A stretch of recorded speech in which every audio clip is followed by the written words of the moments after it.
ఇవాళ నేను కాలీఫ్లవర్ కుర్మా చేద్దాం అనుకుంటున్నాను. సో కాలీఫ్లవర్ కుర్మా చేస్తే తగినంత మసాలా రెడీ చేసేసుకోవాలి కదా. సో ఫస్ట్ ఆఫ్ ఆల్ అందరూ ఎలా ఉన్నారు, బాగున్నారా? నేను కూడా బాగున్నానండి. ఇప్పుడిప్పుడే కొంచెం బాగుపడుతుంది నా గొంతు. బాండి పెట్టేసుకున్నానండి, అన్నీ డ్రై రోస్టే చేసేసుకోవాలి.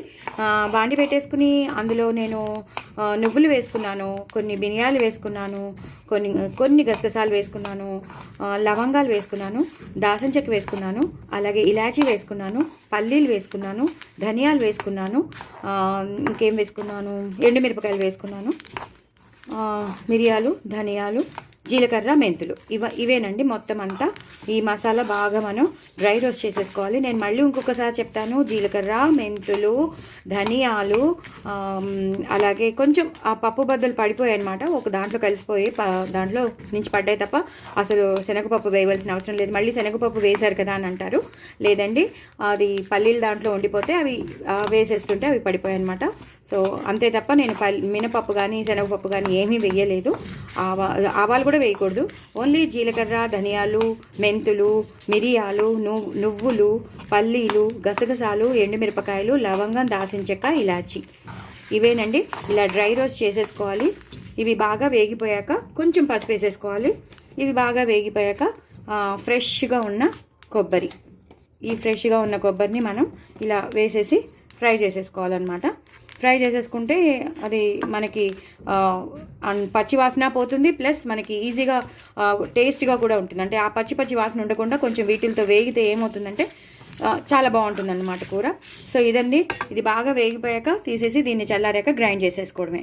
గ్రైండ్ చేసేసుకుంటే మనకి కుర్మాకి రెడీ అయిపోతుంది. మళ్ళీ బాండి పెట్టుకుని అందులో కొంచెం టమాటోలు, అలాగే పచ్చిమిరపకాయలు, ఉల్లిపాయలు అవి కూడా కొంచెం నూనెలో వేయించేసుకుని అవి ఈ మసాలాలో కలిపేసి ఒక పేస్ట్ చేసుకోవాలన్నమాట. ఇంకా అందులో లవంగం, దాల్చిన చెక్క అవి ఏం వేయక్కర్లేదు. మనం ఎలాగో అల్లం వెల్లుల్లి పేస్ట్ ఎలాగో కూరలో వేస్తాం కాబట్టి, ఉల్లిపాయలు వేయించేటప్పుడు వేస్తాం కాబట్టి సో వేయవలసిన అవసరం లేదు. జస్ట్ టమాటో, ఉల్లిపాయ, పచ్చిమిరపకాయలు, ఉంటే పుదీనాతో పసుపు వేసేసి మీరు కొంచెం వేగిపోయాక అప్పుడు మీరు గ్రైండ్ చేసేసుకోవాలన్నమాట. ఈ మసాలా బాగా వేగాక చల్లారాక గ్రైండర్ చేసుకున్నాక అప్పుడు అవి కలపాలి తప్ప ఒకటేసారి ఉల్లిపాయలు కానీ టమాటోలు కానీ వీటితో పాటు గ్రైండ్ చేయమంటే అవ్వదండి. ఫస్ట్ ఇది గ్రైండ్ అయ్యాకనే అప్పుడు మీరు ఉల్లిపాయ పేస్ట్ కానీ టమాటోలు, ఉల్లిపాయలది మీరు గ్రైండ్ చేయాలన్నమాట. ఓకేనండి, నేను పేస్ట్ అయ్యాక మీకు రెడీగా చేసి చూపిస్తాను. ఇప్పుడు అదే బాండిలో మళ్ళీ ప్యాన్లో నూనె వేసేసుకుని తగినంత నూనె వేసేసుకుని పచ్చిమిరపకాయలు వేసుకోవాలండి. పచ్చిమిరపకాయలు వేసుకున్నాక ఉల్లిపాయలు వేసుకోవాలి. ఉల్లిపాయలు వేసుకున్నాక అవి కొంచెం వేగాక అప్పుడు కొంచెం పసుపు వేసేసుకుని టమాటోలు వేసుకోవాలి. టమాటోలు వేసేసుకున్నాక అప్పుడు పుదీనా వేసుకోవాలి. అంతేనండి, పచ్చిమిరపకాయలు, ఉల్లిపాయలు, పుదీనా, ఉల్లిపాయలు, టమాటోస్, ఈ 4 మనం ఇలా వేయించేసుకుని పెట్టుకోవాలన్నమాట. ఇవి బాగా చల్లారాక అప్పుడు మనం దీన్ని ఫస్ట్ అది గ్రైండ్ అయ్యాక ఆ పౌడర్ ఇందాక నేను చూపించాను కదా, ఆ పౌడర్ గ్రైండ్ అయ్యాక అప్పుడు వీటిని కలుపుకుంటూ పేస్ట్ చేసుకోవాలన్నమాట. అప్పుడు మనకి కాలీఫ్లవర్ కుర్మాకి మనకి రెడీ అయిపోతుంది, పేస్ట్ అయితే రెడీ అయిపోతుంది. సో నేను మీకు ఒకసారి చూపించడానికని చూపిస్తున్నాను. ఈ 4 ఐటమ్స్ ఉంటే చాలండి. పసుపు వేసాను, నేను అక్కడ వేసాను, ఇక్కడ కూడా వేసాను. ఉల్లిపాయలు వేసుకోవాలి, టమాటోలు వేసుకోవాలి, పచ్చిమిరపకాయలు ఎక్కువ అక్కడ నేను ఇంకా అక్కడ వేయలేదు కాబట్టి ఇక్కడ ఎక్కువ పచ్చిమిరపకాయలు వేసాను. ఒక 8 to 9 పచ్చిమిరపకాయలు ఇలా వేసాను. సో సరిపోతుందండి కారం. అప్పుడు ఎండు కారం మనం తగ్గించవచ్చు, 1/2 స్పూన్ కానీ 1 స్పూనే వేయచ్చు. ఎక్కువ ఇదే ఉంటుందన్నమాట. టమాటోస్ తగినంత వేసుకోండి. ఓకేనండి, నేను మళ్ళీ చూపిస్తాను పేస్ట్ అయ్యాక. ఇప్పుడు బాండి పెట్టేసుకున్నానండి. ఇందాక మసాలా పేస్ట్ కూడా నేను రెడీ చేసి పెట్టేసుకున్నాను. ఇగో ఇలా ఉంటుందండి మసాలా పేస్ట్. సో నేను ఇందాక మీకు పౌడర్ చెప్పాను, అలాగే టమాటోలు, ఉల్లిపాయలు, పచ్చిమిరపకాయలు, పసుపు వేసేసి గ్రైండ్ చేసేసుకోవాలి, కొంచెం పుదీనా వేసి గ్రైండ్ చేసేసుకోవాలని అది కూడా చూపించేశాను. ఇప్పుడు మనం ప్యాన్లో నూనె వేసేసుకుని జీలకర్ర వేసుకోవాలి.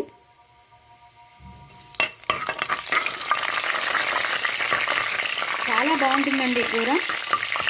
దయచేసి మీరందరూ తప్పకుండా ట్రై చేయండి. చాలా బాగుంటుంది. కాలీఫ్లవర్, ఆలు వేసి చాలా బాగుంటుంది. అలాగే బఠానీలు కూడా వేస్తున్నాను. కార్న్ ఉన్నాయి కదా అని కార్న్ కూడా వేస్తున్నాను. చాలా రిచ్గా ఉంటుంది. చాలా అంటే చాలా రిచ్గా ఉంటుంది కూర. చపాతీలోకి, పూరీలోకి, అన్నంలోకి, పులావ్స్లోకి, బిర్యానీస్లోకి, ఫ్రైడ్ రైస్లోకి అన్నిటిలోకి బాగుంటుందండి. సో డూ ట్రై ఇట్ అండి, చాలా టేస్టీగా ఉంటుంది. నా ఛానల్ని సబ్స్క్రైబ్ చేసుకోండి, సపోర్ట్ చేయండి. నేను 1000 సబ్స్క్రైబర్స్కి దగ్గరలో ఉన్నాను. సో నా ఛానల్ రీచ్ అయ్యేటట్టు చేయండి. బట్ వెరీ టేస్టీ కూరండి. ఈ టైంలో పచ్చిమిరపకాయలు వేసేసుకోవాలి. నేను చాలా రిస్క్ తీసుకుంటున్నానండి. ఎన్నిసార్లు నా చెయ్యి కాలిందో తెలీదు. అన్నిసార్లు నా మీద పచ్చిమిరపకాయలు పడ్డాయి. బట్ మీరందరూ నా ఫ్యామిలీ మెంబర్స్, మీకు అందరికీ చూపించాలని నేను రిస్క్ తీసుకుంటూ ఉంటాను. యాక్చువల్లీ నేను వాయిస్ ఓవర్ ఇచ్చేదాన్ని. సో ఒకసారి మీకు చూపిస్తే అన్నీ తెలిసిపోతాయని. నేను ఇంకా ట్రైపాడ్ కొనుక్కోలేదండి. నేను 1000 సబ్స్క్రైబర్స్ అవ్వలేదు నాకు. సో నేను దగ్గరలో ఉన్నాను. 1000 సబ్స్క్రైబర్స్ అయితే నేను కొనుక్కుందామని అనుకుంటున్నాను. సో ఎప్పుడు అవుతానో, నేను ఎప్పుడు ట్రైపాడ్ కొనుక్కుందామా అని చూస్తున్నాను. సో ఈ టైంలో పచ్చిమిరపకాయలు కూడా వేగిపోయాయండి. ఇప్పుడు సన్నగా తరిగి పెట్టుకున్న ఉల్లిపాయలు వేసుకోవాలి. నేను 2 ఉల్లిపాయలు తీసుకున్నానండి, పెద్ద పెద్దవే. అలాగే 4 పచ్చిమిరపకాయలు, ఎందుకంటే మనం మసాలా పేస్ట్లో కూడా పచ్చిమిరపకాయలు వేసాను, టమాటో ఉల్లిపాయ చేసాను చూసారా, అందులో కూడా పచ్చిమిరపకాయలు వేసాను. సో ఇప్పుడు కూడా కొన్ని వేసాను, అందుకే 4 పచ్చిమిరపకాయలు వేసాను. సో ఇలా సన్నగా తరిగి పెట్టేసుకున్న ఉల్లిపాయలు వేసేసి, నేను చెప్పాను కదా 2 తీసుకున్నానని, ఇలా ఫ్రై చేసేసుకోవాలి. చాలా చాలా బాగుంటుందండి. ఇంకా ఎలాంటి మినపప్పు, శనగపప్పు అలాంటివి వేయక్కర్లేదు. అలాగే లవంగం, దాల్చిన చెక్క అవన్నీ కూడా వేయక్కర్లేదు, ఎందుకంటే మనం ఆ పౌడర్లోనే లవంగం, దాల్చిన చెక్క, ఇలాచి అన్నీ వేసేసాం కాబట్టి ఆ మసాలా ఫ్లేవర్ వచ్చేస్తుంది, ప్లస్ ఆ కారం సరిపోతుంది. లాస్ట్లో మనం కొంచెం గరం మసాలా టచ్ కూడా ఇస్తాం పౌడర్ది. సో ఆ టచ్ ఇస్తాం కాబట్టి ఇప్పుడు ఇక్కడ వేయవలసిన అవసరం లేదండి. చాలా చాలా బాగుంటుంది కూర. చపాతీలోకి, పుల్కాస్లోకి, పూరీస్లోకి అయితే చెప్పక్కర్లేదు, ఇంకా పులావ్స్లోకి అయితే అసలు చెప్పక్కర్లేదు. ఇందులో మీల్ మేకర్ వేసుకునే వాళ్ళు మీల్ మేకర్ వేసుకోవచ్చు, క్యాప్సికమ్ వేసుకునే వాళ్ళు క్యాప్సికమ్ వేసుకోవచ్చు. నేను ఇంకా బఠానీను, కార్న్ వేసినానని ఇంకా నేను మీల్ మేకర్ వేయలేదు. అలా ఆలు వేసాక మీల్ మేకర్ కూడా వేసుకోవచ్చు, బట్ నేను ఇంకా మీల్ మేకర్ వేయకుండా నేను బఠానీ ఇంకా కార్న్ వేసినాను అనమాట. మిగతా వాళ్ళు, ఇవి లేని వాళ్ళు మీల్ మేకర్తో కూడా చేసుకోవచ్చు. చాలా బాగుంటుంది కుర్మా. సేమ్ ప్రొసీజర్ అండి. బట్ మీరు వేరే మీకు కావాల్సిన వెజిటబుల్స్ కానీ, మీకు కావాల్సిన ఇంగ్రీడియంట్స్ కానీ మీరు వేసుకుంటారు అంతే తప్ప, సేమ్ ప్రొసీజర్లో మీరు చేసేసుకోవచ్చు. సో ఇవి బాగా వేగాయి.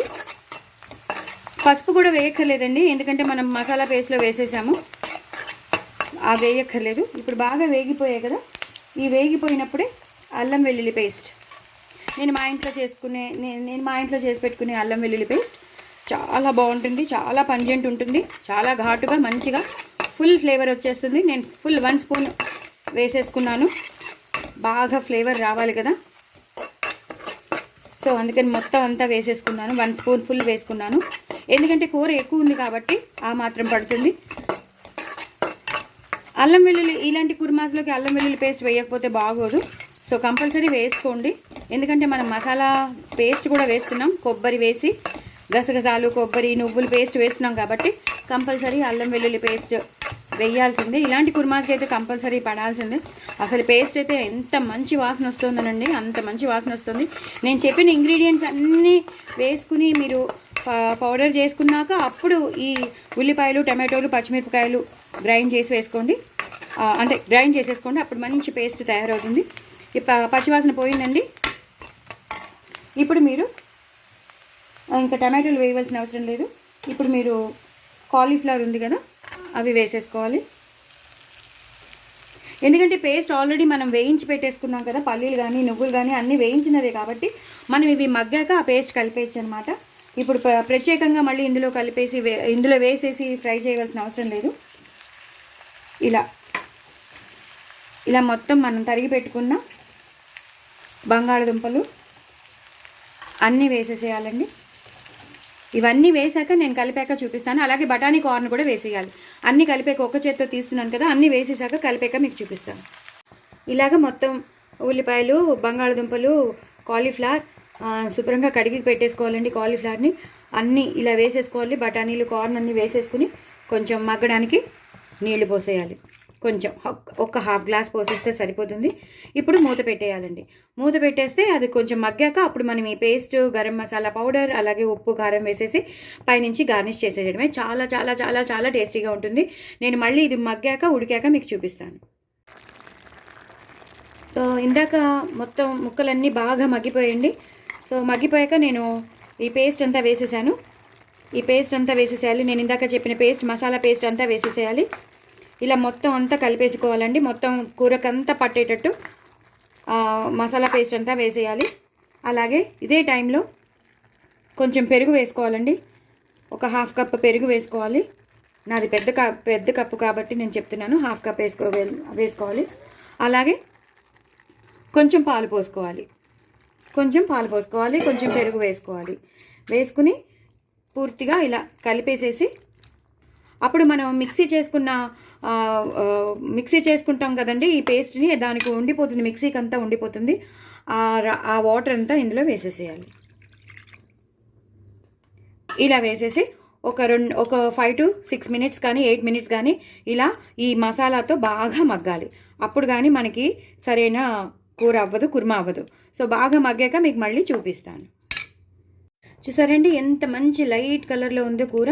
ఎందుకంటే మనం గసగసాల పేస్ట్, కొబ్బరి, నువ్వులు, పల్లీలతో చేసిన మసాలా పేస్ట్ కాబట్టి ఇలా లైట్ ఎల్లో కలర్లో వచ్చింది కదా. సో మనకి అసలు నవరత్న కుర్మాలాగే కనిపిస్తుంది కదా. సో చాలా చాలా బాగుంటుందండి. జీడిపప్పు పేస్టే వేసుకోవాలని రూల్ లేదు. చక్కగా మనం రిచ్గా కూడా కాల్షియం ఎక్కువ ఉంటుంది కాబట్టి నువ్వుల పేస్ట్, కొబ్బరి చాలా మంచిది, పల్లీలు చాలా ప్రోటీన్. సో ఇవన్నీ మనం చక్కగా వేసుకుని పేస్ట్ చేసుకుంటే మాత్రం సూపర్ ఉంటుంది. నేను మీకు ఆల్రెడీ ఏం చేయాలో కూడా చూపించేశాను కాబట్టి మీరు తప్పకుండా ట్రై చేయండి. నా ఛానల్ సబ్స్క్రైబ్ చేసుకోండి, సపోర్ట్ చేయండి. But very very tasty cauliflower kurma అండి. నేను 1000 సబ్స్క్రైబర్స్కి దగ్గరలో ఉన్నానండి. ప్లీజ్ నేను రీచ్ అయ్యేటట్టు చేయండి. ఇప్పుడు తగినంత ఉప్పు వేసేసుకోవాలండి. కూర ఎక్కువే ఉంది కాబట్టి ఈ మాత్రం పడుతుంది. రుచికి తగినంత వేసేసుకోండి. మరుగుతోంది, నేను సిమ్లో పెట్టుకుంటాను. అదే టైంలో కారం వేసుకోవాలి. మనం ఇందాక పచ్చిమిరపకాయలు వేసుకున్నాం కాబట్టి ఈ మాత్రం కారం సరిపోతుందండి, ఎక్కువ వేసుకోక్కర్లేదు. నాది పెద్ద స్పూన్ కాబట్టి ఇంచుమించు 1.5 spoon to 2 spoons చిన్న స్పూన్తో 1.5 to 2 spoons వేసేసుకోవాలి. ఇదే కన్సిస్టెన్సీలో ఉండాలి. ఇది మరిగాక చల్లారిపోయాక కూడా చిక్కగా అయిపోతుంది అనమాట, నువ్వుల పేస్ట్, పల్లీల పేస్ట్ మూలాంచి. ఇదే టైంలో మనం కొంచెం ఇందాక మనం పౌడర్లో వేసాం కదా, లవంగం, దాల్చిన చెక్క, ఇలాచి వేసాం. బట్ మన ఫినిషింగ్ టచ్ కొంచెం ఇవ్వకపోతే బాగోదు కదా, కొంచెం ఇవ్వాలి. సో గరం మసాలా, ఆ ఫ్లేవర్ వస్తేనే కదా మనం కుర్మా లాంటిది తినగలం. సో ఇవన్నీ బాగా వేసేసుకున్నాక ఇప్పుడు తగినంత కొత్తిమీర వేసుకోవాలి. అలాగే నేను కొంచెం దాచుకుంటాను, గార్నిష్కి దాచుకుంటాను. అలాగే మొత్తం పుదీనాతో గార్నిష్ చేసేసేయాలి, మొత్తం కలిపేయాలి. ఈ పుదీనా కొత్తిమీర ఫ్లేవర్ అంతా వెళ్ళిపోవాలి. ఇది ఒక 3 to 4 minutes మగ్గాలండి. మగ్గాక మీకు మళ్ళీ చూపిస్తాను. ఇలా మొత్తం కూర అంతా అయిపోయిందండి. ఈ కన్సిస్టెన్సీలోనే ఇలాగే పెద్ద ముక్కలు చేసుకోవాలి. కాలీఫ్లవర్ కానీ ఆలు కానీ పెద్ద ముక్కలు చేసుకోవాలి. చక్కగా కార్న్ ఉంటే కార్న్, బఠానీ, జీడిపప్పులు కూడా వేసుకోవచ్చు. జీడిపప్పు పేస్ట్తో కూడా చేసుకోవచ్చు. నేనైతే ఇలా చేసేసాను. సో మన ఇంట్లో ఉన్న వాటిల్లో చక్కగా చేసేసుకుని రిచ్గా చేసుకుని హ్యాపీగా టేస్టీగా తింటే మాత్రం సూపర్ ఆనందంగా హ్యాపీగా ఉంటుంది మనకు కూడా. సో ఇది చాలా చాలా బాగుంటుంది. పూరీలోకి కానీ, చపాతీలోకి కానీ, పులావ్స్లోకి కానీ, అన్నంలోకి కానీ అన్నిట్లోకి బాగుంటుంది. బగారోలోకి బాగుంటుంది, అన్నిట్లోకి బాగుంటుంది. దయచేసి మీరందరూ తప్పకుండా ట్రై చేయండి. నా ఛానల్ సబ్స్క్రైబ్ చేసుకోండి, సపోర్ట్ చేయండి.